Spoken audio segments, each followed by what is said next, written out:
from Russia. FBI says they're working closely with state and local law enforcement partners to respond to any threats to elections and to protect communities as Americans exercise their right to vote. Meanwhile, all across California, voters are making some big decisions in local and state races. From local measures to state propositions and the control of Congress, California voters are making their voices heard. Our crews are covering the latest on the voting happening across our region and nation. But first, Perry Russom is live at the White House right now. And Perry, after months of campaigning across the nation, it all comes down to tonight. What are you learning? Well, both campaigns say they feel confident, even as polling has showed a very tight race, but it all comes down to voter turnout to decide who calls the White House home. Millions of Americans voting across the country today, deciding who will win this historic race for president.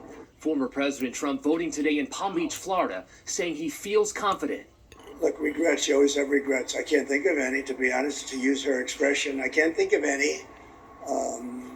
I ran a great campaign. I think it was maybe the best of the three. There have been questions as to whether Trump will concede the race if he loses. He has yet to concede the 2020 race. If I lose an election, if it's a fair election, I'd be the first one to acknowledge it.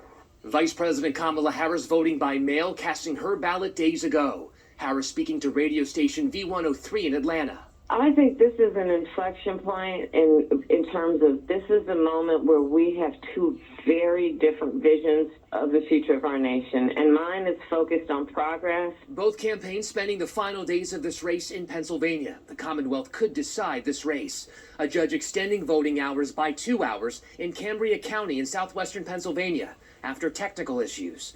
Votes out here. Gotta talk to voters. All right, everybody. Late today, Harris stopping by the Democratic National Committee's headquarters.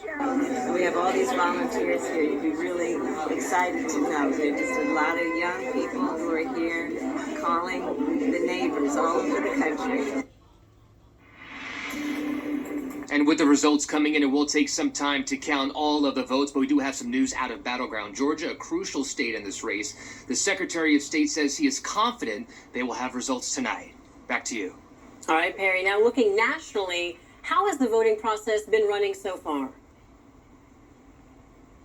So the headline out of this is it's been running smoothly as a whole, but as you mentioned off the top, there have been some issues with bomb threats coming in states like Michigan, Wisconsin, and Georgia. All of those are battleground states, and the FBI says they believe Russia is behind it. Back to you. Okay, Perry Russom live for us at the White House tonight. Thank you.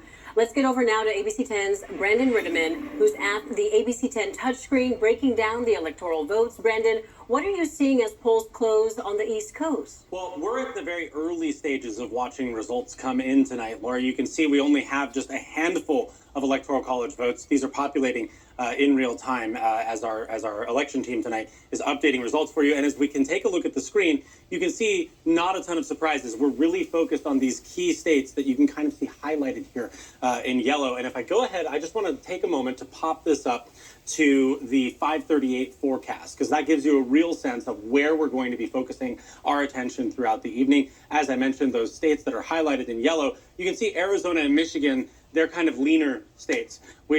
Georgia also is seen as leaning Republican in a lot of the polling, but really Pennsylvania and Nevada are expected to be the closest. When I was looking at the polls information, 538's been tracking, we were in a dead heat in Pennsylvania and Nevada. I mean, we're talking less than a half percentage point in the average of polls in those states, and that's really why you're hearing a lot of attention focused on them right now.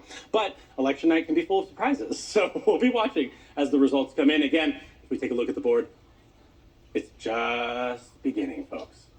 That's right. We'll be checking back in throughout the evening. Brandon, we thank you for that look. Meanwhile, some California lawmakers cast their ballot today. Yeah, we have new video in today. Take a look. Governor Gavin Newsom's X account, formerly the social media site Twitter, posting this video of the governor and first partner Jennifer Siebel Newsom casting their ballots earlier today. And in District 9, Representative Josh Harder and Stockton Mayor Kevin Lincoln, they both voted today as well. We'll have more on that race later in the show. Also casting their votes earlier today were Congressman Ami Bera as well as his opponent Christine Bish, both running for Congressional District 6, which covers parts of Sacramento County, including Rio Linda and Citrus Heights.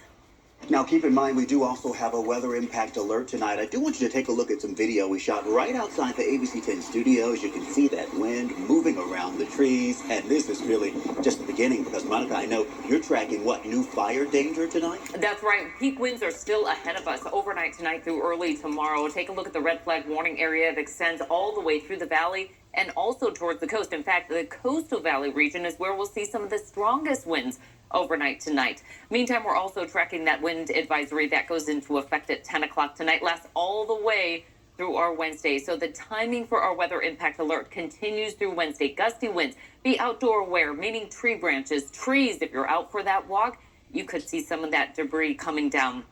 Also, our fire risk, since that is going to be on the higher side, it is going to be a dangerous situation overnight tonight through early tomorrow. Because of this setup, high pressure ridge building in, low pressure system off to our east. It's in between that we get these very strong gradients and these northwest winds that have been picking up steadily throughout the day at about 15 to 20 miles per hour out of the northwest. Those are dry and warming winds. You probably noticed that cloud cover clearing throughout the day, but the peak winds are still ahead of us. By the time we get through overnight tonight through early tomorrow, we'll see gusts at times up to about 45 miles per hour. Now, locally through the Central Valley, they'll be a little bit lower than that. Temperatures only falling into the low 50s. Those winds keep that warmer air closer to the surface, so it's going to be a warmer start to our Wednesday. But again, all eyes on the dangerous winds and the fire weather ahead, guys. Lots to track weather-wise. Monica, thank you. And your voice, your vote. Our Election Day coverage continues. Now to San Joaquin County, where there are some extra eyes. They're going to be on the polling places today.